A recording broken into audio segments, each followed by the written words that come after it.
Kolkata night রাইডার্সের অবস্থা কিন্তু প্রচণ্ড পরিমাণে শোচনীয়। কারণ বর্তমানে যেখানে দাঁড়িয়ে রয়েছে টিমটা, এখান থেকে কামব্যাক করা কিন্তু প্রায় অসম্ভব বলতে পারো, মানে অবিশ্বাস্য একটা ব্যাপার।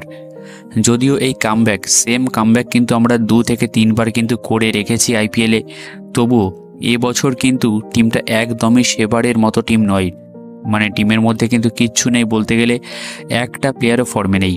শুধুমাত্র রঘুবংশী রাহানে এবং নারিন আর বরুণ চক্রবর্তী ছাড়া কোনো প্লেয়ার কিন্তু ফর্মে নেই। বাদ বাকি 7 থেকে 8টা প্লেয়ার কিন্তু টোটালি অফর্মে, পুরো টিমটা ধরেই।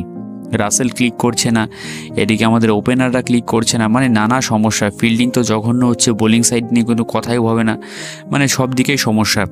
তবে আজকের এখন থেকে যে 5টা ম্যাচ বাকি আছে, এই 5টা ম্যাচ জিততে পারলে কিন্তু একটানা 5টা ম্যাচ জিতে কিন্তু প্লে অফে কোয়ালিফাই করতে পারে কেকেআর।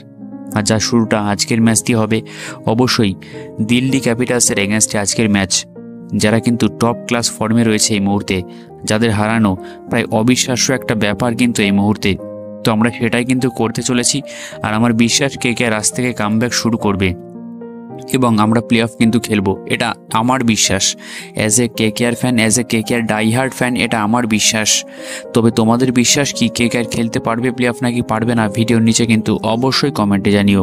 তো তার আগে চলো দেখে নিই কলকাতা নাইট রাইডার্সের আজকের ম্যাচের প্লেইং 11টা।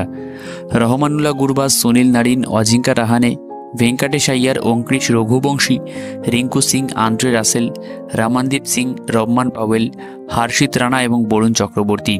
এবং ইম্প্যাক্ট প্লেয়ার হিসাবে ওদিকে থাকবে বৈভব অরোরা এবং এদিকে থাকবে অঙ্কুশ রঘুবংশী। তো আমার মনে হয় এটাই কিন্তু কলকাতা নাইট রাইডার্সের আইডিয়াল প্লেইং 11 হওয়া উচিত আজকের ম্যাচের জন্য।